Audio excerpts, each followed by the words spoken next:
All right, how you doing? My name is Ryan Trapani. I work for the Catskill Forest Association. We're a private nonprofit forestry education organization located in Arkville, Delaware County. And I've been around since 1982. We work mostly with forest owners, but doesn't matter if you own a half an acre or 1,000 acres or more. We help people from, looking at one tree arboricultural problems to looking at whole forest for wildlife or timber. So unlike some other organizations, we also offer field services just because we used to, have on-site visits and make all these recommendations, and people would ask who does those things, and we wouldn't know. So now we do a lot of those things ourselves. But I grew up in New Paltz, other side of the mountain in Ulster County, and I've been with Catskill Forest Association for about almost 16, 17 years now. And I went to the College of Environmental Science and Forestry and the New York State Ranger School in the Western Adirondacks up in Muskrat Land up there. But I worked for the DEC and whatnot in the past, but this is a great job. I get to talk to a lot of different people throughout the 6 counties of the Catskills, and there's never a dull day. And we literally cover all the way from Glen Spey to Oneonta and everything in between. So we get around. And what's cool about the Catskills, you can be at 230 feet in elevation in Ellenville, or you can be up in Claryville at 2,200 feet, right, or more. If you're up on Red Hill Knolls Road, we're up on the mountain there, where it's always winter, it seems, or winter's coming. So, all right, forestry, past and present. I'm gonna bounce around a little bit about what has gone on in our forest. This is obviously my bias, my perspective, and other foresters' perspective as well. But you'll get different opinions from any forester, right? We don't all agree on everything, but really it's a bias from a Catskill Mountain and Shangam Ridge perspective. So just to reiterate, I already said this before. What is the Catskill Forest Association? We're a forestry education organization, and we cover the Catskill Mountains. But we believe that private land is an opportunity and of stewardship to really practice a whole variety of opportunities and meet management goals. And it's not necessarily vulnerable. A lot of times when I go to meetings, they look at the private land, it's kind of listed as black or white, and the green areas are only the state-owned land. We don't see it that way. We see it as an area that you can actually improve forest condition. So the Catskill Forest, who is responsible for it? When you say ownership, people kind of like, it's a bad connotation anymore. It's as if you have a contract on wildlife or something, but who's responsible for it is really what I'm saying. Who's responsible? Who owns it? Most of the forest. People own it. Yeah, people own it. Sure, different types of people out there. State of New York owns some of it. Do they own the majority of it? Maybe. Forest industry, a little bit. Farmers, not as much. Probably used to own majority of it at one time, especially back in dairy times, when a lot of people are doing that. Federal government, not so much in New York State. You have the Green Mountain National Forest and the White Mountain National Forest in New Hampshire and Vermont. But really, the feds don't own that much land until you get out in the West. Bureau of Land Management. So who owns it? It's really private landowners. Some of you might know these people. They live in Grahamsville. So, but it's really just family forest owners own the majority of it. And the average parcel size is about 17 acres. Yep. DEP. Yeah, right. Forgot about that one. I don't know how you could, right? Yeah. DEP for sure. The city of New York, not to be confused with the state of New York, DEC. Right. Absolutely. But most of it is 17 acres plus or minus. I don't know what it is now. I know the Watershed Agricultural Council did a study maybe 10 years ago, and it was about 17 acres in the Delaware County area. And, it varies depending on where you are. So most landowners, though, aren't doing much, to be honest. Just looking at it, we buy land as recreation or to retire. Doing nothing, I would say, is the default management strategy, but not always. The largest role model is the forest preserve, which is just to put a line around it for the most part. But when trees are cut, what typically occurs is high grading, and this is why the Catskill Forest Association was created in 1982. Do you know what high grading is? Yeah, high grading is just where you've heard these terms before, cherry picking. They actually have real world things. It's where you just come in and take the very largest trees or the best quality trees. So your black cherry, maybe your hard maple. Now I guess white oak and red oak are worth a lot more now. Cherry's not worth much right now. Black walnut, if we had some, right? And you would leave the trees that are smaller in diameter. I'll just cover this for 1 second. If a tree is smaller in diameter and a tree is the same species, so you have a sugar maple, it's this big. You have a sugar maple this big, and they're the same height. Who's older? It's a trick question. You know, it's a trick question. Right? Same species. One's this big, same height. 30 to 40 years old, and the big one could be 100 to 150. They're probably the same age. Well, if they're competing, they're going to be small. The last thing I kind of said it quickly to fool you.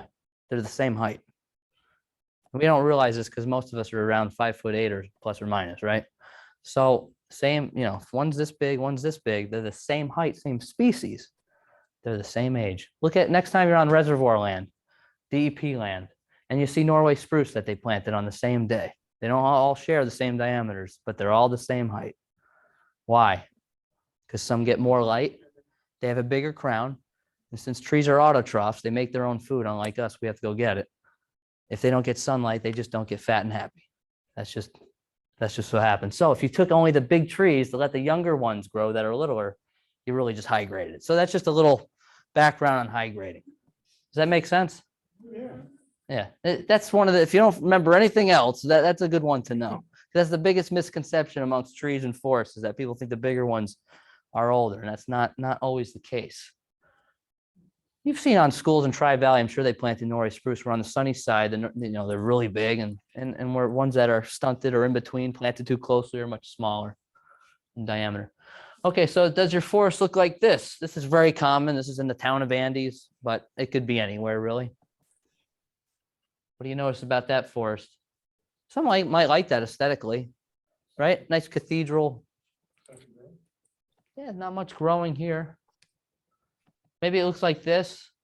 This was probably high grade in the 1980s of its red oak. And the only thing that grew back was beech.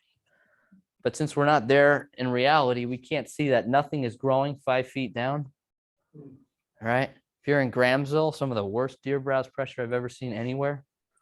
I mean, it's terrible. You can't, they are hedging your American beech trees around here. They don't even like beech. It's like dumpster diving to the nth degree. I mean, that's pretty bad. Take a look at the sky, the tree line on the farm field. Yeah. There's just barely enough limbs for the bucks to use. It's amazing. You can see it's symmetrical everywhere. I remember a guy in Pennsylvania told me that they were eating Norway spruce years ago, and I said, "You're lying. Come on, Norway spruce. You must be telling me something." Now I've seen it in Swan Lake. I've seen it in parts of Grahamsville and Gardner, New York, Gardner, Ulster County, where Norway spruce is prickly. They don't like it, and they don't get much nutrition off of it. But when you get really hungry, you know, you'll eat anything. So the deer, we'll cover the deer later. This is in Harriman, right? It's really browsed in Harriman. So what are the consequences of doing nothing, of letting it grow? Wait and see. It'll take care of itself, or let it be. That's some of this talk, not all of it. So doing nothing is mostly managing for northern hardwoods. That's really what we need to know, is that there's consequences to doing nothing. There's an impact to doing nothing. If you do nothing to your woods or you never cut, you're managing for these. Who knows what northern hardwoods are? So it's a group, it's a forest type. Mainly it's what we have throughout the Northeast now. It's maple, beech, birch, hemlock. Those are all shade tolerant. Most They of don't- them were dying. No, I mean, they're the majority. Beeches. Beaches. Red and sugar maple are 1 and 2 abundance in New York State. Come to my farm. How much beech you want? Yeah, they're not doing well in the older age classes. American beech, the beech bark disease. Hemlock is, you're right, is doing terrible. But for the most part, that's what the majority of the forest is red maple and sugar maple. Yeah. How long has beech bark disease been around? I think it's the early 20th century. It came from Nova Scotia, I believe. That one did not come from the Port of New York. I think it came from Canada. So What's the long-term consequence? What's the long-term consequences of American beech? What happens is as it starts to die, it sends up root suckers. So when you ever go bushwhacking in the forest reserve and get hit right in the eye with a bud, it's probably a beech whip. And that's what they do. You know, like maybe 40, 50 years ago, you could see 60 yards through the woods, and now you can't. You can't because there's so much beech whips. So, and it's shade tolerant, and the deer don't eat it as much, so you get a lot of it. So basically, if you do nothing, you're managing for shade tolerant plants. That's in our case, it's mostly red maple and sugar maple. All right, red maple is now the most abundant tree in New York, and sugar maple, I think, is number 2. Not the worst thing in the world. I'm not saying nothing against maple. My second daughter's name is Maple, so that's something. But so American beech, yellow and black birch. This one's becoming more common. Maybe you've seen this black birch. Definitely becoming common. The deer don't eat it. I don't know why. Tastes like wintergreen. I chew on it. They don't like it. Sugar maple and eastern hemlock. It's at the expense of fruit and nut trees, right? So what are those? Those would be oak, hickory, once upon a time, like the chestnut woods of Grahamsville. Chestnut. Butternut, unfortunately, right? The butternut has that verticillium wilt. So central hardwoods. Most things that are fruiting or give nuts, they need a lot of light. They need more light at least than say sugar maple special. Serviceberry, blueberry, black cherry. This is just me showing a shaded out apple tree in the forest preserve from agricultural days. So just saying that, you know, the power of sunlight, we just need to know that if you do nothing, which most people are doing, it costs wildlife a lot. And it leads to one unhappy customer, and that's deer. And a lot of people are always asking, why are you always talking about deer? Are you a deer hunter? Yes. Right. That doesn't mean, that's not the only reason why I talk about deer. It's because deer are a keystone animal. They're a keystone consumer of vegetation. And, you know, there's actually fewer deer in most of our WMUs, especially this one, than there was 20, 30 years ago. And a lot of people never believe you when you say that. If you go to the New Paltz, I finally got the data from them, and they showed me that, yeah, that's in fact true. The deer population had peaked in most areas 20, 30 years ago. How is that possible? Don't we see more deer now? You do, right? I agree, don't we? Your cover is closer to Yes. habitation, but the antlers are definitely getting bigger. There might be less deer, but they're healthier. Yeah, I think they're healthier in kept ways because maybe there's bigger bucks just because of hunting culture, maybe. Yeah, older, that's all. There's fewer deer because what does a deer need to eat? That doesn't, yeah, it needs browse. And where is the browse today? It's not on top of Denman Mountain. 100 foot up on top of the tree. Yeah, well, if you cut the tree down, but if you don't cut the tree down, it's right at the ground. It's at the power lines, roadsides, where the DEP is mowing, where your leach field is, right? That's where it is. So you're seeing 90% of the deer or more. They're not equally distributed. And anyone who hunts like up on Peekamoose knows this. There are very few deer there. But as soon as you go back to the truck, there's the deer, right? So yeah, they're just not equally distributed. So that fawn, cell, instead of having triplets, which used to be more common, maybe has over time twins or one. And if you're in bear country, half of them get killed by bears, apparently. So I went over, to a meeting once, the state sponsored it, and they talked about Forever Wild. And I asked them what it did to the deer. And my comment on it was, if I can see a deer reaching 100 feet up to get browse from a tree, I don't want to be in that woods. yeah, right. Why don't they cut, a certain number of acres in these Hmm. large stands where there's prime timber, and hey, they're Yeah. always short on money. There's big money in that. Well, If they yeah. did it in the middle of the winter Uh. with frost and snow on the ground, it would do no harm. Well, the question is, why isn't the New York State cut on forest preserve? You know, when I was at the Ranger School in 2004, that question came up and it's been coming up for a long time. And as one older gentleman pointed out, he said, they didn't cut it in the Great Depression. So they ain't going to cut it now.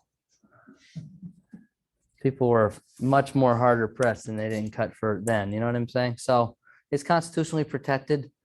And I think, you know, we're just going to pound our head against the wall on that one. But we do have private land and you can do stuff on your own land. So barren stuff, keystone influences in the forest. So what are the keystone influences on our forest? And one is deer, and I would say it's humans. I think this is northeastern wide, probably east of the United States, east of the Mississippi. These two things have probably, I would argue, always been the most influential factors on our forest, more than climate change, more than anything else. I would say it's deer and humans and how they interact, and that is what influences the forest you see today. The forests you see today are being, do you have fern or stilt grass or barberry growing in your forest floor today? Those are just things the deer don't eat. They've eaten everything else that they find palatable. That's being shaped by deer. So the deer, the Nature Conservancy, I don't know if they would say this today, but they labeled deer browse worse for our forest than climate change by stating, in our opinion, no other threat to forested habitats is greater at this point in time, not lack of fire, not habitat conversion, not climate change, only invasive exotic insects and disease have been comparable in magnitude. We can argue about which threat is more significant than another, but no one who walks the eastern forest today can deny the impact of deer to forest condition. How do you know if you have a deer browse issue? This is in Otsego County. I still remember this guy's property. It's got beautiful sugar maple. You know, it's well-drained site. This could be in Grahamsville just as easily. You know, you got beautiful site for sugar maple here. All it needs is well-drained soils that are calcium rich. Remember, sugar maple shade tolerant, which means the seedlings can grow underneath an overstory of sugar maple. That's what shade tolerant means. Does that make sense? So how do you know you have a deer browse issue? If you have sugar maple in the overstory and no sugar maple in the understory, why aren't they there? Yeah, they're eating. There you go. You have deer browse issue. Sugar maple is preferable by deer, so you're not going to find them. If you go up to New Hampshire where they have fewer deer because of a snowpack depth, you'll see like carpets of sugar maple growing. It's like, holy cow, look at this. But that's, you know, that's another extreme. So are deer managing this woods? I would say probably. What about here? Yeah, you've probably seen this. This has been going on a long time, right? A browse line. It's about 4 to 6 feet tall. This is in Rosendale. Really good soil, sugar maple growing, looking really well. Whenever these trees started to grow, you know, you could probably go back to the 1950s, 1960s when that farm was abandoned and there was much fewer deer in Rosendale. Growing up in Gardner near New Paltz, we were ecstatic to see deer in the 80s. Can you imagine? Used to stop the car to look at deer in Gardner in the 80s. So they didn't have deer when those trees grew. You get the point. Fern, they look really nice. When I think of fern, I think of Sullivan County. A lot of fern. I mean, it's just growing everywhere. From here to Pennsylvania into the Alleghenies, there's nothing but fern. It's just what they don't eat. It's usually hay scented and New York fern. When you get below 1,000 feet, you start getting stilt grass. I don't know why. Where I live in Olive, it's mostly stilt grass. So how much do they consume? By the way, the North American white-tailed deer is the most studied animal in the world, probably. We know a tremendous amount about this animal. 4 to 6 pounds per day. Who's measuring? Someone is. That is about a ton per year, somewhere between a half a ton to a ton per deer of vegetation. They've done studies in Pennsylvania. I think the DCNR, wherever they call them, you know, fencing in hay fields. Most farmers have no idea how much hay they're losing from deer. And if you, We were told a ton at our farm, a ton of hay a year per deer. wow, okay, well, That's something my dad told me probably in the 70s or 80s. seems like a lot to me. Well, it keeps growing, but Yeah. they take out the clover, Yeah, They take out the undergrass, they don't eat the tall stuff, but gotcha. that's what I was told by my dad, and I'm sure that that was something from Farm Magazine or something, Yeah. or somebody. I know that Gary Alt, when he was famous in Pennsylvania there, they did a lot of these studies on deer impacts and fencing in areas and hay fields, and they have their preference on grasses. I'm ignorant when it comes to grasses. I don't know my grasses, but I'm sure they have favorites like alfalfa over, say, whatever Yeah, else. that's like 16%, and then you got the wild red clover that rejuvenates. Yeah, So you got Right. Timothy and June grass, orchard grass, a lot of other varieties, Yeah. but they're tall stemmed and dry. okay. And even if you don't get the hay and it's late, there's all that undergrowth. And they pick down at that, so they're eating like silage or. Yeah. I have an 8-foot fence behind my house, and most of the clovers seems to be inside the fence. It's like a different world inside that fence. In fact, if you fence it off, really the natives and non-natives, the natives usually win vegetation. Maple just keeps coming up inside the fence like crazy. Outside the fence, I can't grow autumn olive outside the fence. They browse it. Multiflora rose, when it's young, they'll browse it pretty good. So 4,000 seedlings affected per deer. Just a lot of browse. You guys hear me pretty well, or? Yeah, all right. This is in the town of Olive near Sampsonville, where I live. I like this. Every time I go for a walk, you see this barbed wire, probably, I don't know. I think that's black locust or cedar. Anyway, it's still there, that fence post. And that forest has got to be a good, 80 to 95 years old. There's the fence. So the pendulum has swung, basically. There's a lot more or less human influences in the forest. Sometimes we confuse what we see maybe on the road. Maybe there's a new Walmart or whatever. Maybe there's a new solar field in Napanoch, right? But that's not necessarily going on in the forest. There's really not that much going on in the woods as there used to be. And some of that's a good thing, right? We don't want everything to go on in the woods, but some of it's not. And the abandoned farm is now a mature forest. So you have farm abandonment, let's just say 1970s. Let's go 1950s, right? Boom, starts to abandon. Then you get this 20-year period of a lot of what? New growth, right? Boom. And then following on that, you get, my grandfather was a rabbit hunter, right? No one was a deer hunter in his day down in Highland, Ulster County. Everyone's a rabbit hunter. Why? Because rabbits, a lot of cover for them. Then you go maybe 10, 20 years later and the deer start coming in. They have so much to eat. The deer population goes nuts. And then as the forest starts to mature, deer population peaks, right? Because now there's less sunlight going in the forest understory. So there's less deer, fewer deer can keep up with fewer plants that grow in that shadier forest. Does that make sense? Basically, the pasture, metaphorical forest pasture, has been reduced in quality. There's just less sunlight. So what was once maybe a wilderness area, or what was once a farm, is now maybe a wilderness area. This is the Verneuil Kill, right? So the other keystone component is the humans. And we're really the only animal besides beavers that can produce sunlight. We don't get natural fires in the east. I know Western forestry really kind of overshadows us. When you look at the media, they're talking about forest fires and everything. That doesn't really happen here. We don't get natural fires. If you read about a fire on Cherrytown Mountain or on the Shangam Ridge, that's human caused. It's artificial. Mohawk Mountain House did a study many times before. I think Pettit was her name that did this study with them. I think 99 out of 100 fires were all human. They thought maybe it was lightning and they couldn't prove it. So it's almost always human ignited. The Swangunk Ridge is like scrubby, short pines and evergreens, and there's a lot of low brush in there. Yeah. And it dries out and dies. Hey, yeah, you're gonna have fire there.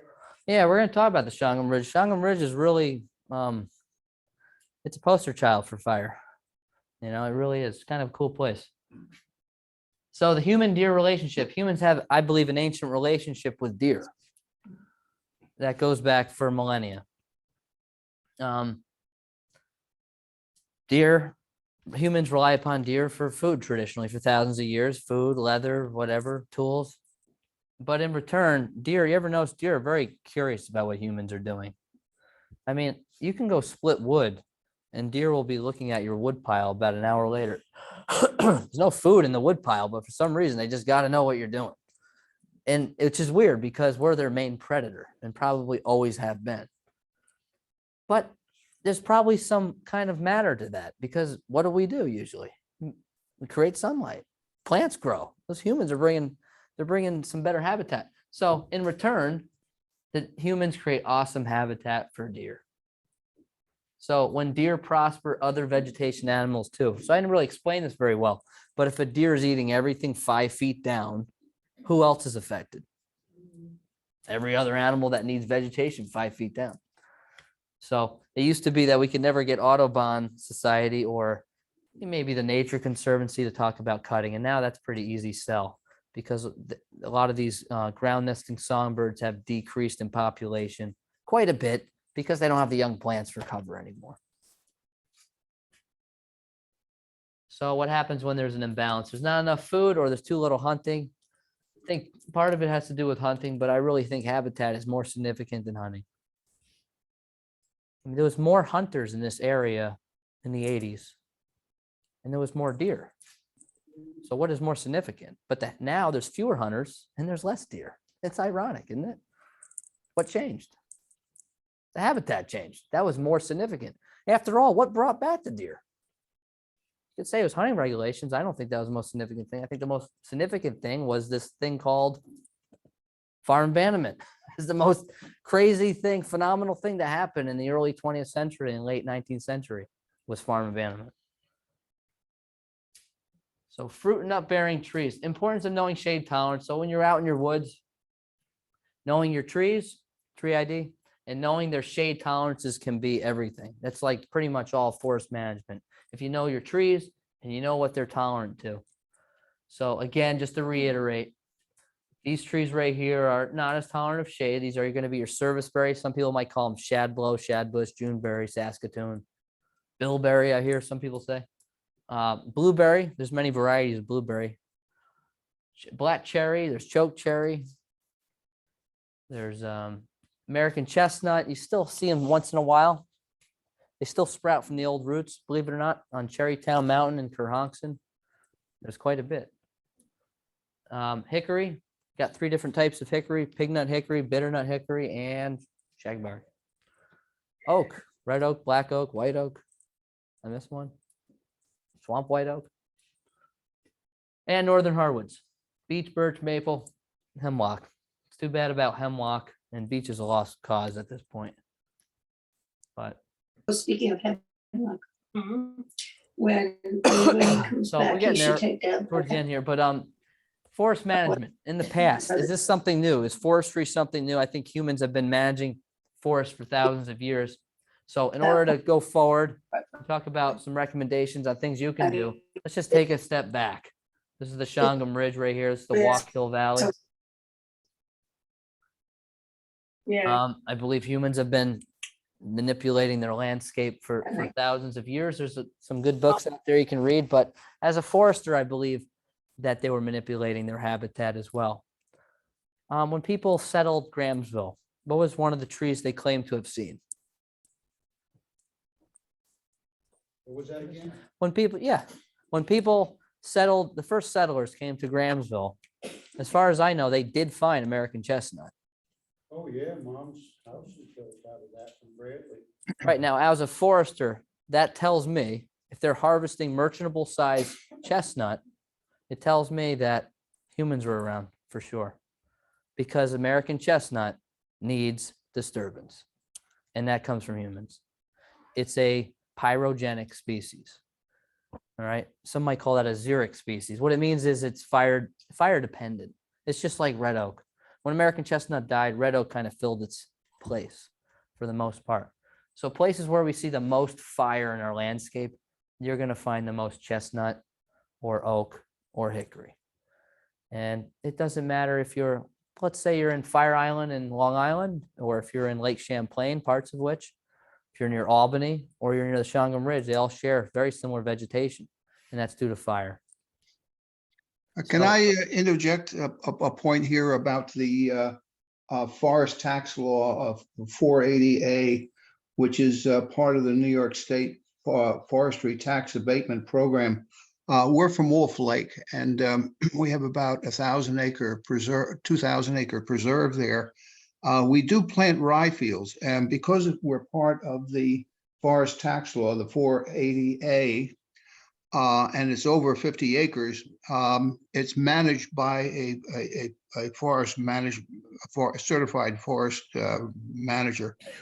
And what we've done is we plant rye fields, and in the periphery of the rye fields, we're also experimenting with a new species of chestnut, American chestnut, but I guess it's a hybrid. And I wonder if you'd comment on the wisdom of having rye fields, and they're not there so that the hunters can shoot at them. It's part of a forest management program. I wonder if you would comment about the idea of rye fields or open pasture land, which is just a very small percentage of that of the area of the 2,000 acres. Are you certain that your crop fields would be in the 480A? Because you have to have a certain basal area to be in the 480A. So I don't know why that would be. We're for, all I know is that we're seem to be covered with it. It's basically a tax abatement program. Yeah. Are you sure And- one's not the farm assessed and then the rest is the 480A is what I'm saying? She can't have crop in the 488 program. It's not a crop. It's there to provide some foraging for the deer during the winter season and beyond. Yeah. So there's no, we don't harvest anything except trees when the forest manager says it's appropriate to do that and goes around and tags the forest for harvesting, but it's not, we don't harvest pasture land, no. Right. Well, he's asking about the 488 program. That's the forest tax law program. You have to have 50 acres of forest land to be in it. And you can get up to 80% reduction. However, that doesn't include what you have to pay the forester to write the plan. And it's a private consulting forester. They write a plan. And that has to get approved by, if you're in Sullivan County, Region 3 New Paltz office. The state forester. We're in has to sign Sullivan off on it. County. Yeah, so that's New Paltz, same thing. But you have to manage for timber. That you still have to do in the 488 program. There's ways to manage for wildlife. You just can't explicitly manage for wildlife. You have to explicitly manage for timber on some rotation. And that's very subjective because you could manage for something 60 years from now. But I don't know to answer your question on grasses. I don't know. Like I said before, I'm pretty ignorant to grasses. I don't see grasses should not be included in the 480A because it doesn't have basal area of stems. So I'd be surprised to hear that. But as far as chestnuts go, It probably in accumulation, there are three rye fields, and probably they Yeah. don't, in aggregate, are not much more than 12 or 14 acres. yeah. But having grasses, it's going to reduce the pressure on your forest, right? So if I you think can that was the idea. satisfy the deer herd by having grasses, that's great. You know, you can Oh. reduce the pressure in the forest on those seedlings. Well, our forest manager keeps us legal in terms of the requirements, so we're fully compliant with the forest tax law, the 480A. The other thing about it, of course, is when you harvest, the portion of that goes to the forest manager himself, the guy that you hire to do it, and that's how he makes money, essentially. Yeah, they must be doing grasses maybe on the landings or the forest roads. It's the only thing I can see. But as far as chestnut goes, there's hybrid chestnuts and there's transgenic. That's where they're genetically modifying. Those have not been approved yet by the FDA, the USDA, and the EPA. And we just had it on a radio show. We have a radio show called From the Forest every Wednesday, and they're archived on our website. But unfortunately, the transgenic have not been approved. But there are hybrid chestnut. Hybrids are a mixture of a small percentage of Asian with American. So I don't know. I think there was some experiments in Syracuse University. That's the Uh, transgenic. That's Okay, Andrew, yeah, that's Andrew Newhouse out of ESF and whatnot, but those have not been approved yet, unfortunately. They said they were gonna have them approved in 3 years, about 15 years ago, so. okay, thank you. Incidentally, your presentation is wonderful. However, people who are watching it virtually are not able to see the image. Except it's just a screen, but it's all Yeah. basically blacked out, but that's okay. All right. Okay, so Native Americans are promoting pyrogenic landscape. There's some good books if you want to know that I've read about this, but as a forester, I believe it just because some of the species they found when they came to places like Grahamsville, finding chestnut. Really, when you go into Western New York, that was a lot of grasslands, a lot of settlers said it was grassland. Grassland is not natural in Western New York, right? If you don't cut in Western New York, what does it become? Like here, forest. So when they were seeing elk and bison and all that in Western New York, that was something that was created by human beings. Wisconsin, you ever hear of that term oak savannas? They found those in Wisconsin, very strange things. Those are burned over landscape to produce into the better to produce better habitat for That was deer. It's all about deer. because it's really, it's 10 feet as opposed to the 6.5 feet. So that's good. And the way I want to look for a double-sided snap clip with I get both it. sides with the snaps. Because I just have that feeder that was only yellow feeder. I'm using that right now. Is this person? I don't think they're on. All right, so settlers. Basically, settlers, a little different, right? Not managing for wildlife as much. It's really for livestock. So it's just two different goals. One was to manage the landscape for wildlife, which maybe to those people was not wild. It was just something they were managing for, like deer, elk, bison. But here it's livestock. And it's really to remove the forest for the Lake? most part for grasses. Elimination of predators. Yeah. These predators are competing Right. with our Mhm. livestock. So you would remove a lot of those. Right. New York State doesn't like to talk about it today, but there was a So lot of that- bounties on predators back in the day. Bears for one. There's definitely a bounty on The- cougars and bears also- by the state of New York. Again, something they don't like to talk about. Heavy forest cutting, burning, right? Basically just trying to remove the forest. People confuse clear cutting with land clearing all the time. A lot of towns do it. What's the difference between a clear cut and a land clearing? Anyone? Land clearing. Carter Wrangle, yeah. Clear cutting, you just cut everything down, sticks up in the air. Yeah, clear cutting, you cut it and you walk away. So for instance, Still gonna be a forest. it's still going to be a forest. Misconception about hemlocks. They cleared the forest. No, they didn't. Hemlock, the tanners did not clear the forest. They cut it, they peeled the bark, and they left. I think Sullivan County, really cool statistic, had the most oxen in New York State to haul out bark at one time. I stole this information from the Sullivan County Historical Society or something. Really good. It was really interesting. But they cut it and they left. And then John Burroughs and them were talking about, all the blackberries they're eating and stuff years later in the stumps. That was all stuff that filled in the space and probably created better habitat.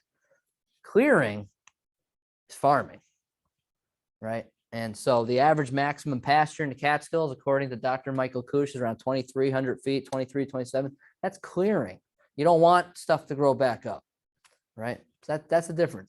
Like a parking lot, a road, a farm, that's a clearing. So I just want to say the difference between that. But at the same time, it's not all bad. There was new nectaries, honeybees, plants from Europe that were introduced. We talk about them being bad, but actually some of them added diversity. Apples, right? Look at all the apples we have in the Catskills. Totally brought in for the most part. New herbivores though, cows, sheep, chickens replace elk, deer, and turkey. You probably can't see it, but the doctor is present virtually. I think they think we Dr. can't hear Kudish. it. I don't know. You can't see it from your location, but if you're watching. We can hear you guys, by the way. So, Yeah, all right. Legacies of fire seen today. Most native human habitation today are close to areas that are, okay, so what I mean by this is you're going to see a lot of oak, hickory, chestnut forests near where humans have probably always been. For instance, like black walnut, you'll see a lot of it on the Delaware Water Gap. I don't think that's an accident. I think humans have been there a long time. Long Island, What a beautiful place to be a human. You're surrounded by a peninsula that goes into the ocean and you can easily fish. There's tons of zero pyrogenic species there today, like pitch pine. Yeah, blueberry. You said mostly the deer browse on nut trees, right? They browse on a variety of trees. Browsing. Yeah. But I noticed black walnut were made, I don't seem to touch it. No, they don't touch. The black walnut is really what I was getting to is humans that want the black walnut.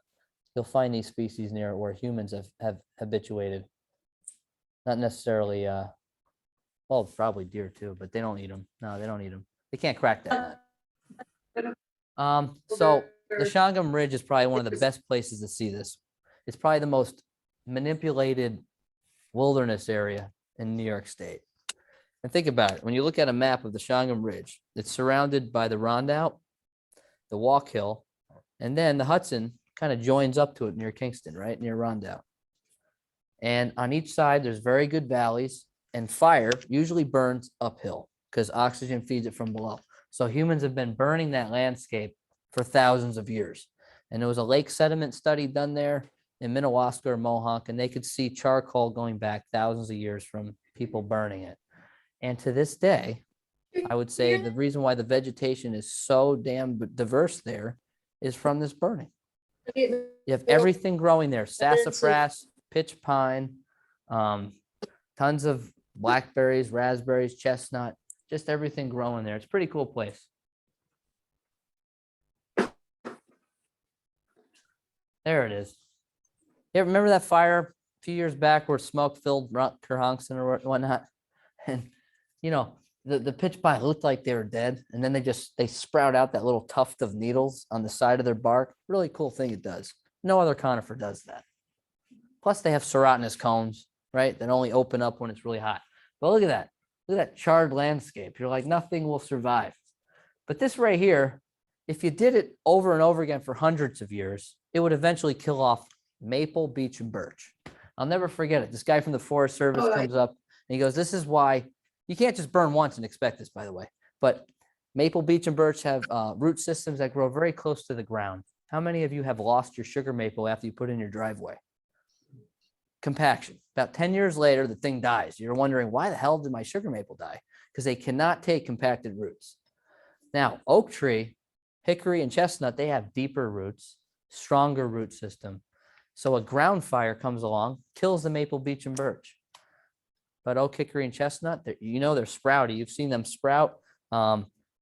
Or even if the top is killed, they'll have tons of sprouts, but their root system can just take fire that much better. So that's why fire lends itself to oak, hickory, and chestnut. I don't know if I explained that well before. I don't think I explained it well at all. But here's the Vernoykill fire in Cherrytown. And it came up with a ton of chestnut, and some of them fruited. I got to pick them. They came up from the old ancient root systems, and then it dies back from chestnut blight. Really stinks. But that was probably the biggest loss in our forest ever. I mean, what a great tree. And they taste great. Yeah. Can I ask a question about the chestnut blight? Yeah. Does it affect any other trees? In other words, what sustains it when these trees are dead or down? As far as I know, so about chestnut blight, does it affect any other trees? I don't think it does. I don't think so. And I think it's in the soil or whatever. But in any case, it just doesn't go away. So the tree will grow back and it'll just get reinfected maybe within 10 years later. As far as I know, I can't totally say. I thought it was in the soil, but I'm not sure. Talking about, because I was up there after that big fire. Yeah. And it came back and you could see the birds. I picked 2 trash bags of them. And bears were in there breaking them over to get to them. It was really cool. And, it's one thing to hear about a forest fire and having regeneration and seeing the wildlife habitat. It's another thing to see it. It was like everything was in there: bears, deer, everything. Ground nesting songbirds. The amount of blueberries. I used to have a blueberry rake. It was pretty cool. Now, is mountain laurel native or is that going? As far as I know, it's completely native. Yeah. Mountain laurel needs a 25 to 50 year fire return. So if you're up in Delaware County, they think it's rare, but they don't have fires much up in there, a history of fire. So eventually it'll get shaded out. Whereas if you grew up near the Shangam Ridge where you had to paint like, I don't know, the Never Sink Unique area, You want to kill yourself after walking through that. And you would burn it. You would want to burn it. And I think it wants you to burn it because otherwise it goes away. It becomes, I think, so harassing to human beings that humans have always wanted to burn it down, but it actually perpetuates it. So yeah, Is it, it's is really the, difficult to bushwhack through. It just whips you in the face. It trips you up. But anyway, here's is the pitch prevalence pine of, surviving. Here's the roots. It doesn't really go far. Stuff regenerating. This is probably where hemlock used to be only when humans were burning all the time, near wet areas. I think that's why Sullivan County has so much hemlock, because you have a lot of standing water compared to other areas in the Catskills. You have a lot of lakes, right? Delaware County and Ulster don't have nearly as many lakes as Sullivan does. But you have a lot of poorly drained areas that can't be burned. Lo and behold, you get hemlock. So those are areas you can't burn. What's that? Not much else grows there, laurel, rhododendron. Right. Those are That's it. exactly rhododendron. But as soon as you get on a knoll, like up by Lumberland or something, that dry, craggy area, it goes right back to those fire prone, those fire tolerant species. So fire adapted combos. How do you know if you were in an area that was burned?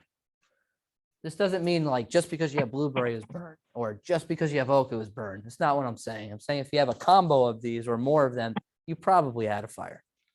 Bracken fern, sweet fern, white oak, low bush blueberry, mountain laurel, hickory, chestnut. Burn, What's this one? burn. This one you find in abandoned farms. Wintergreen or teaberry. That's what happens to blueberry, low bush when you burn. It comes back with these heads. And it's actually easier to pick than high bush. You'll never see that unless you get a fire. That's when it hit me over the head how awesome fire is. A head of blueberries. It was easy to pick. so the huckleberries up, the prevalence of huckleberries up on the Shangon Bridge is a result of the fires or what? The question is the huckleberries a result of the fires in the Shangon Ridge? Yeah, absolutely. I mean, I talked to this one old timer in the 1940s. He used to be able to pick 86 quarts of blueberries in a day easily that were clean, not like he said full of leaves and acting like a dirtbag. Like he was proud that he had no leaves. But yeah, you would go up there and pick a ton of blueberries, whereas now it's filled in with sassafras and oak. So in a fire that goes through a forest, it girdles the smallest trees, and the larger trees are harder to girdle by fire. So you would see these larger trees surviving. My laser's going down. Okay, so that was fire. What's been going on the last 50 or so years? We've talked about farm abandonment. Basically have widespread farm abandonment. I don't know why this isn't talked about more, because it's the most significant thing that happened in the United States is farm abandonment. I mean, there's a book called Nature Wars that Jim Sturber wrote. We had him talk on our radio show a while ago, but it's like, I know correlation's not causation, but farm abandonment, right? The forests start coming back. Well, first of all, when farms peaked, wildlife is right in the tank, right? Because it's livestock. You want all livestock.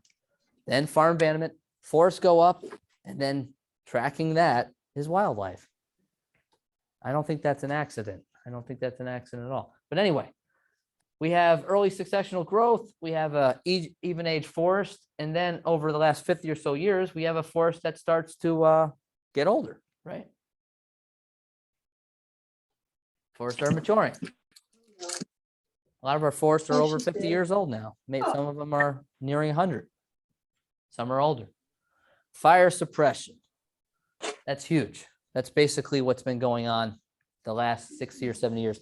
The Forest Service after World War II took all that equipment, and instead of fighting the Germans and Japanese, they put it towards fighting fire, a lot of it. And they had a 10 a.m. policy. It was actually instituted in the 1930s. And they put a lot of people in the Great Depression to work, and it worked. By 10 a.m., the policy was if there was a fire by 10 a.m. the next day, you have it out. And they got really good at this. And that's why all the fire towers are up. And then they took them all down once we did it by plane. And also they just got so successful that once our forests get old enough, they kind of become less flammable over time. That's a different discussion. So 1870, you have fields in the background. Now you have the forest, 1970, and you have 1944 is Smokey the Bear is born. Very, very successful. hugely successful. Got really good at fighting fires. Rip Van Winkle there. We already covered this. I just showing you what you see by the vegetation. But this is a new term called messification. And this is basically what's going on in the whole eastern forest, really the northeastern forest.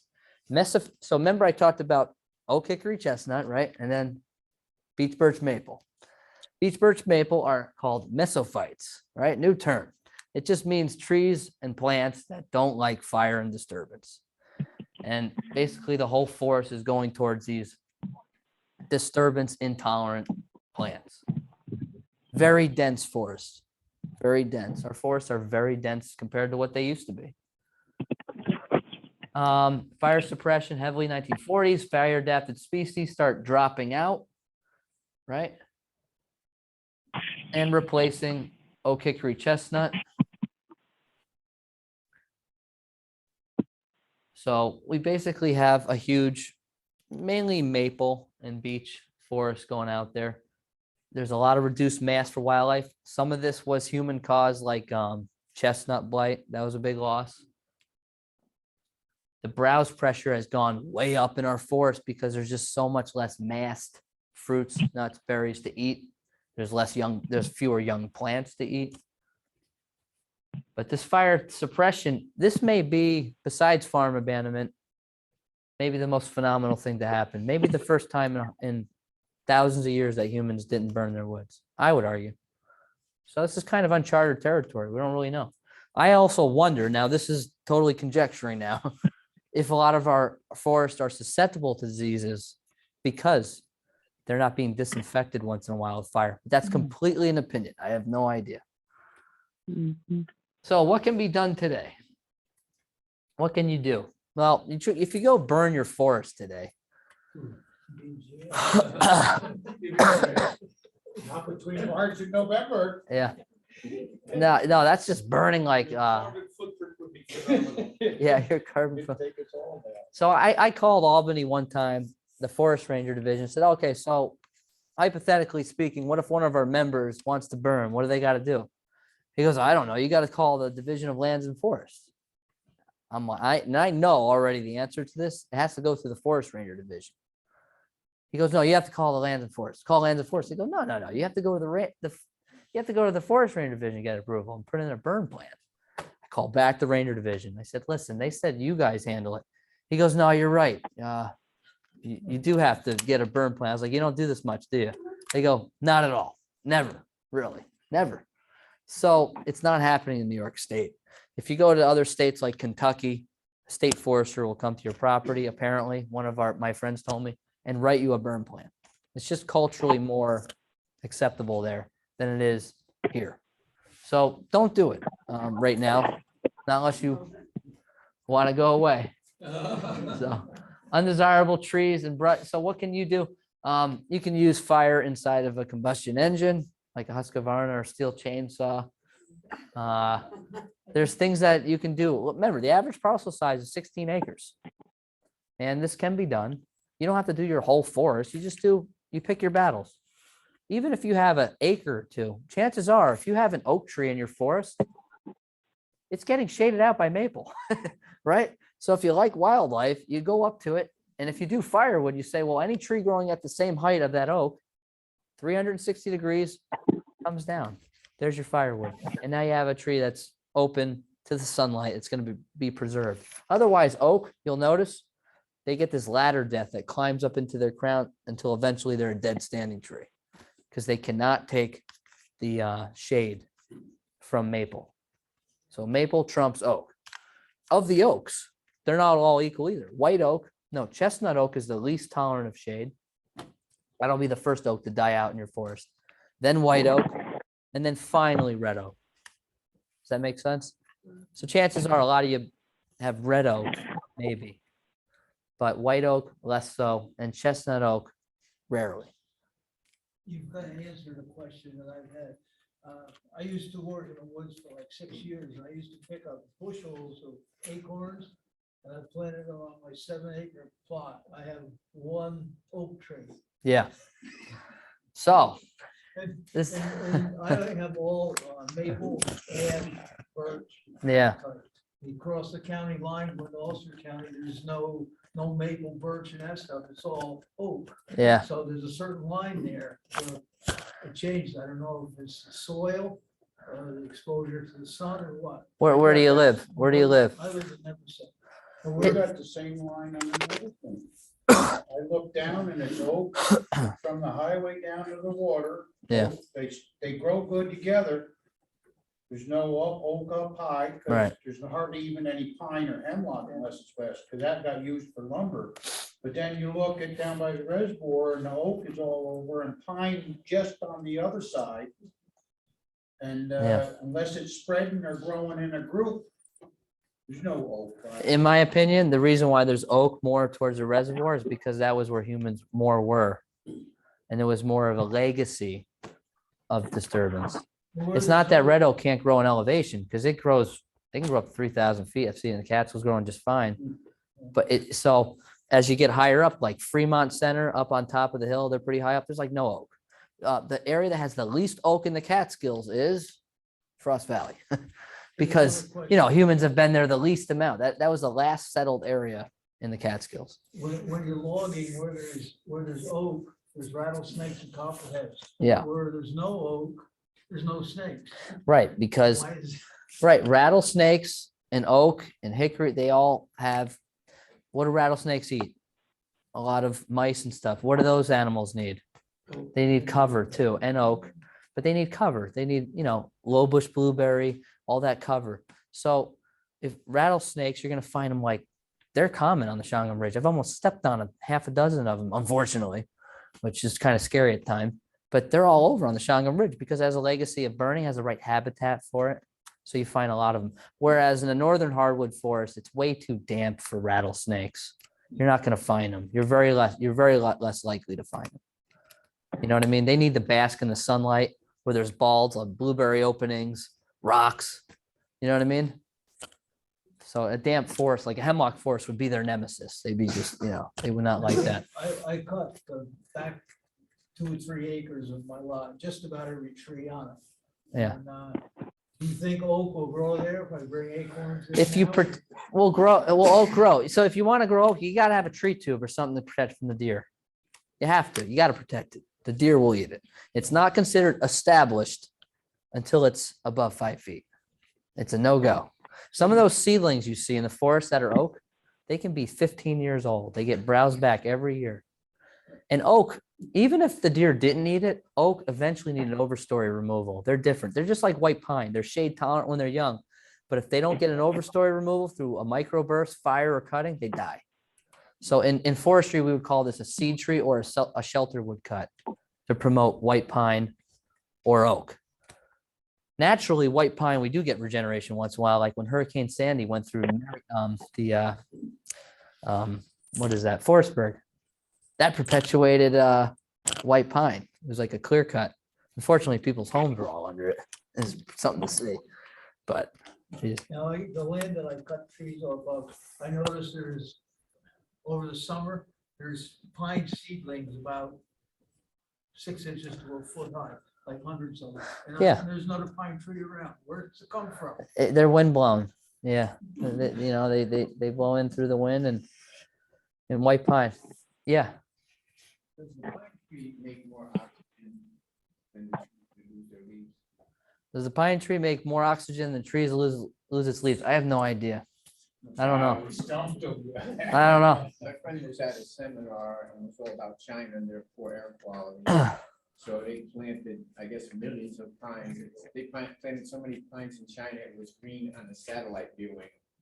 Because they said that all year they're making oxygen instead of hardwoods which lose their leaves. Yeah, I When mean, I was in China, we saw it looked like a bad hair transplant. But they were doing that basically because they had completely cleaned all the trees off. And it was just any wind that came up would just take all the dirt right off the hills. So they had to do something. So they were really basically not even so much oxygen. I don't think so much for oxygen. It's just soil retention. Yes. Dust land out in the 30s. Well, they were. Well, yeah, because I mean, They were we showing were people in wearing this masks. hotel and they were mopping this place up. who would be compensated because there's so much dirt blowing in. So they were just, there was hundreds of people planting little trees of some sort, maybe they were Yeah. pines, I have no idea. But they were the hills were covered with people and little tiny, trees. We've had several people, guest speakers. We've had several guest speakers on a radio show from the forest. And to talk about, carbon sequestration and tree species, it's hard to get a solid answer. It really is. It seems to be amongst foresters that younger forests do quite a bit more. But then there's an argument like, do they sequester as much? I don't know. Yeah. We are having really high rates of asthma. And down in Croton, where I worked for 32 years, I was a self-made whistleblower against the company for all the things they were doing. Chemicals and things. But one seminar I gave, the lady said every child in the class had asthma. Where I grew up, we were really poor. It was Portchester, New York. And it was a giant schoolhouse, kindergarten to sixth grade. 2 kids had asthma. That's all changed. Down in Queens, they asked me to speak on this fracked gas plant they wanted to put in. They called it Asthma Alley down there. The rates are so bad. Coming up to a protest I was going to in Kingston, News 88 said the LIE is so congested with cars, the ozone levels are so bad. This is really serious stuff, the oxygen levels and the air quality. I don't know. I don't leave the Catskills very much. Okay. And in my studies, I see more insects and these warm temperatures we're having that I'm looking at, especially the ash borer beetle, the pine borer beetle. Mhm. It's a lot of loss. Yeah, there's a lot of loss, There's a lot of trade, and we have a lot of, invasive insects and stuff, but I think some of it does have to do not just with trade, but I would be willing to bet some of it has to do with the density of our forests, like I'm saying tonight. I think our forests are in poor condition from the lack of sunlight. It's like hemlock, for example. I mean, it gets woolly adelgid, but it's definitely more susceptible in my mind to woolly adelgid when it's dense. Even hemlock, the most shade tolerant tree in our forest, could use a little more sunlight. Well, how do you feel the chemicals that we're leaving behind? What affecting the trees? What chemicals? I don't know. For example, if you want to go fishing tomorrow. Yeah. Buy your fishing license, they give you a syllabus. Yeah. The syllabus reads, anywhere in New York State, round out any of these reservoirs, Mhm. children under 15 eat none from the reservoir. Yeah. I gave up fishing because I seen the tumors, I seen what was happening, I became a total environmentalist. Yeah. But that's any water in New York State, that's what your book reads. Right. Eat That's none. calling it safe. What? That's calling it being safe. Well, I never Yeah. died from reservoir that was so high in mercury, you never see, but yet they won't solve a problem that's broadcasted. You can catch and release, it's still fun, but I mean, I've seen the ratios of, different chemicals in fish go up and down, and most recently, they're telling you the science of what meat to eat in the fish. So the anal area and the back to the tail, is the heavy sediment of all the nasty stuff that is all over. So these fish are processing it, No, see, and that's where it ends up in those fatty globules. I listen, I don't know about that because I'm not in fisheries. So, I mean, as far as I know, when they do the whole fish, don't they? 20 years in the Hudson. Yeah. Reservoir. But I seen the lesions and tumors, started learning more and more. Yeah. I became involved with the river. And for the amount of things that, well, here, just the other day, they had a show. They said anywhere in the world, if you go camping and leave your stainless pot out to collect drinking water, the levels of PFAS in there are too high to drink without being filtered. I don't know. Well, that's just what I'm saying. A lot of things are what you hear and what you put out. Yeah. Actual truth, I don't know, but I have seen. I can't comment something I'm not presenting on. Yeah. Can we go back to the main subject? Is that? I can't comment on it. All I can say is that in our forests, right, they're becoming very dense. And there's a trade-off between doing something and nothing. And if you know which tree to cut and you know which one to leave behind, it can have traumatic effects. You can do that today in your forest. But mercury, you can't do anything about that today or tomorrow. But you can do this. Yeah, So the forest and the Catskills, as far as our former wild, and it's in the Constitution. yeah. What would be the process to get it out of the Constitution? Oh, man. Hey, you asked, didn't you? Who asked this before you did? I mean, like I said, they didn't cut trees in the Great Depression. I don't think it's going to change. It's a 19th century environmentalist paradigm that is going to be very difficult to overturn. It probably made sense maybe in the 19th century, early 20th century, but maybe today it doesn't. I don't know. I call it biological desert because it's not just deer that are missing. Try and find songbirds up there. Right. Try and Yeah. find squirrels up there. Yeah. They're just not there. I'm talking, when I lived in the town of Rochester, up near I have the plenty of sundown. squirrels. Oh, yeah. You walk Yeah. through there, you'll never see a deer cut. Yeah. I see plenty of. That's because it's straight up or straight down. Try and see a bird. You have to ask yourself when you say you're preserving something, you have to say, well, what are you preserving? So I would say the forest preserve is managing for maple, and if they're doing it for maple, it's fine. I don't think they explicitly say that in the Constitution, but they said we're preserving this land for maple and scarlet tanager and black bears. It's doing a great job.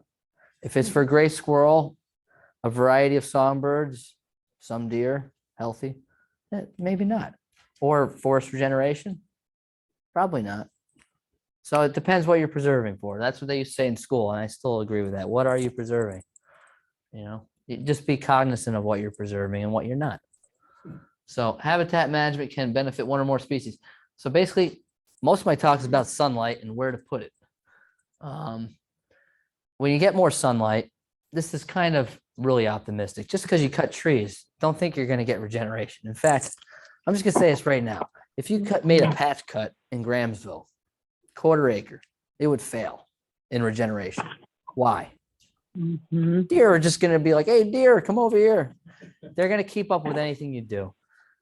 You probably have to do at least 10-acre clear cut or more. So for most of us, that's not feasible. Let's be honest. So you'd either have to put a fence up like they do in Pennsylvania, right? Pennsylvania Game Commission does that. They put up fencing. Okay, that might still be beyond our means. It's expensive, has to be maintained. But what you can do is you can release the residual trees on your forest, like the oak, the hickory, if you have a chestnut. But you can at least do crop tree releases around your canopy, your residual trees. Otherwise, those oak will fall out of the landscape. So in our area, oak is really important. If you're down in Long Island, you're like, big deal, oak, right? Because you have a legacy of oak down there. But up here, we don't. We get excited about oak. At least I do. So remember this is a white birch. I'm just using it as scale so you can see, but this is all pretty much black birch and American beech. There's no understory here. It's all fern. A lot of times we don't see that until we take a knee. Take a knee in your forest, then look. All right, there's John looking cool next to the white birch, right? So we opened up the oaks. This was like a patch cut, almost like a shelter wood cut. The oaks are opened up. They're happy. I'll be honest though, I don't think this was totally successful in here because the deer, they kept up with anything that grew, right? Now, we consider that a failure in forestry, but at least there's coarse woody debris on the ground and there's some kind of structure for cover. Because before there was nothing. So I would say it's still an improvement for wildlife. Ryan? Yes. That one picture there? Yeah. So you did that, or no, who did that? We did that. Did you manage that for future lumber harvest? No, this was That's strictly not for even part wildlife. of what you're considering. So the question is why we did that. It was strictly for wildlife improvement. Okay. Yeah. Yep. We don't get involved for timber. We'll consult, but we'll recommend private consulting foresters because that's what they do all year long. So patch clear cut, right? Having some rubus or blackberries, that's usually really good success because that means seedlings are going to come through the blackberries later on, we hope. Not always.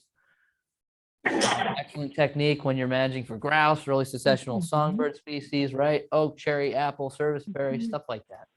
Crop tree release, I mentioned that before. It's just glorified gardening on the perennial scale with a Husqvarna. I like Husqvarna. Oh, whatever. Steel's better. All right, there it is. I knew there'd be one. Here's a black cherry tree, right? Here's afterwards. It's open on all four sides. Probably could use more cutting. That's not the best black Ladies. cherry tree to open up. Why? It's got a little Q-tip crown. So what's a healthy tree? If a tree's got a little Q-tip crown in relation to its trunk, forget it. You want a nice big crown. At least 30% or more of that trunk has crown, meaning live branches. So most fruit and nut Bench. trees are not tolerant. We talked about that. You can do hinge cutting. You can create where you cut a tree 2/3 of the way through, it hinges over. Tree stays alive for maybe 1 to 3 years, provides some browse for the hungry deer. Because if we don't satisfy the deer, then they'll eat everything in the forest, right? That's my point here. All right, so this provides some bedding for them, some browse, some cover for maybe something else trying to hide from fox, coyote, whatnot, right? Otherwise, it's just like, hey, I'm a rabbit. There's nowhere to hide. That's why the rabbits are always near your wood piles, near the house. There's nowhere else to go. So that's hinge cutting. Or you just. Snag trees, right? Dead Yeah. standing trees. They're great There's- for everything. Woodpeckers, small mammals. You just do Yeah. 2 circles with a chainsaw around the tree. You can do it either chemically or you can do it with a chainsaw. Either or. We get paid to do this by the USDA or by private landowners. It's good stuff. And you get sunlight on your crop tree, right? That's all. You just, if you kill the tree, you still get sunlight on the, sometimes you have like a big Norway spruce or white pine, and felling that tree over, it's either going to get hung up or you have this huge material on the ground. If you have a small property, you don't want that. So maybe you just girdle it instead. Does that make sense? Does that make sense, girdling? All right. So are deer bothered by, come on. I have no idea what just I'll happened. tell you a little story. If deer are bothered by cutting. Oh, where is it right now? Yeah. And, I didn't do it. Apple and a granola bar. put it I in, didn't touch it. All I did was lay it on the the, ground, And the apple was always gone. the Well, there you go. pasta, quinoa, and the jello. I didn't touch it, move it, do anything. I laid my coat down in the morning, the deer were. Oh, coming to God, I'm it's getting turning this hot or off. something. Then when I cut Serves hardwood, you right for Did? waking you up. No, when I cut hardwood. notice it was on the side there. I didn't put it there. Got It got there. I didn't touch it. I didn't. at all. If If you want me to wash it, it- No idea. There's a deer on the upper end of the tree eating the one that I just cut. All right. Well, the whole point of that slide was, and I don't know why it's not working, either the slide thing's getting hot. But basically, what it was saying was, is that the deer are not bothered by it. It just showed a tree falling and then the deer in there an hour later. And then, you know, the fawn was in there, blah, blah, blah. Don't care. They're attracted to what, yeah. They're not afraid of the vehicles or chainsaws, because they'll just stand there. And Right. wait, and then Yeah. you leave and it. Exactly. I mean, they just don't want to bother you, I think, while you're working, but it's magnetic. I brush hog my upper field and everything, about 5 or 6 acres. I'm out there with a massive person, a big fat brush hog. Now, doing my thing with the grass. Every now and then I'll just stop and I'll look over to the trees. And there's 3 or 4 deer just watching me. What's he doing today? I don't know. In the spring, you can go around the edge. Yep. That will help the Yeah, young that's it. monkeys and the fawns, and you'll be able to see them, but it'll give them the grass right on the edge of the woods, and you don't have to brush. So that's basically what I have is you know, you can have a forest that's pretty depleted. That's pretty depleted by deer, which most of us have. This Grahamsville area, I've worked in quite a bit, and it does have pretty bad browse. From here to where I live in Sampsonville, wrapping around the mountain is pretty atrocious with browse. In fact, one time I was cutting a tree down right in Grahamsville. This is in the summertime when there's a lot to browse upon, and I'm putting a branch down. The guy's lowering, he's up in the tree. We're rigging it down. Branch down, branch down, branch down. It's a deer eating the branch. I'm like, hey, Charlie, this deer is eating it. He's like, what the hell is that about? I'm like, I don't know. They're hungry as hell around here. And it's not getting any better. So it's very ironic that our deer population has gone down, but browse pressure has gone up. And that's because our forests just aren't good quality habitat for deer. And like I said before, if the deer aren't satisfied and their stomachs are barren, then our forest understory will be barren. So remember, getting back to that human deer relationship, it's up to humans and deer to kind of have a positive relationship on each other. And if the humans aren't giving back, the deer are going to continue to be atrocious in our forest understory. And it's a very, very complicated thing because deer are managed by the state of New York, but they live on private land, right? And that's the mismatch between the North American model for wildlife conservation, is that we have this publicly owned resource, but the habitat is privately owned. And it's difficult, totally different talk. That's the growing deer debate that we've talked about in the past, but that's all I have tonight. And I'll stick around for questions or whatever. What Yeah. do they do about invasive? Yeah. Multifloral rows, some have brought them in here for some reason. Right. Taking over fields and the edge of the woods, and they grow up around the trees and they choke them out, and the trees are dying in the top. So the question, yeah. What can we do about it? Question is about invasive species. Again, a lot of invasive species are a product of over deer browse, whether they have a green card or not, meaning they're from New York, like New York fern, or they're multiflora rose from Asia, right? They share one thing in common: the deer don't eat them both. So if in a perfect world, if you put a fence up, like Tom Rowinski from the Forest Service says, the natives would win. They would probably beat out the non-native vegetation. This has been studied before. However, you're not going to put a fence up, right? So then the only other practical way is to chemical. You have to use chemicals in. And we do that. We're certified pesticide applicators. That'd be our Forest Saver program. And the reason that chemicals goes through the leaf and into the root system. Otherwise, you're going to be hand pulling. And a lot of that is unsuccessful, we find, mechanically. Now my property. Too much my work for property people. Is specifically, I got like a 7 acres that I live on. It looks like it's back 2 or 3 acres. Yeah. And cutting that off, the beech are all lumpy with something, they're got some kind of bite. That's the beech bark disease, yeah. They're probably gonna die, the younger ones. I have some beautiful older ones that are perfectly smooth. Yeah. But, and the maple looks pretty good, except for some dead limbs, and when we cut it down, where they start the major branches come out, it's all rotten, right, in that ganglia where they come. Yeah. together. So the maple is dying as far as I can see. The hemlock is gone, the ash is completely gone. And spruce, there's a lot of spruce that's dying. How big are your maple? My maple? Yeah. Well, I had one tree that I cut down and it was worth $1,700. So they're large. They're large. It sounds like they're old, and there is a life. Yeah, but If they're getting rot in the unions, that's usually from structural defects. That's really how sugar maple comes apart. You ever see when you drive around after a storm where trees are big branches that come out? It's where there's junctures, and sugar maple is very prone to that. But there's no sign that any other branches are broken off from there. No, it's just that when you get two stems of any, there's usually included bark, and they're not really connected. And that's where you get water in there and decay, always with sugar maple. When I bought the property, it was 1970, so that was 52 years ago. Yeah. And there was nothing on it. It was the biggest thing. Yeah. probably 5 inches. They do have a life, but yeah, thinning may have helped, in the past. Even sugar maple could benefit from some thinning, not as much as other trees, but And where is the emerald ash borer gonna go now that there's no ash?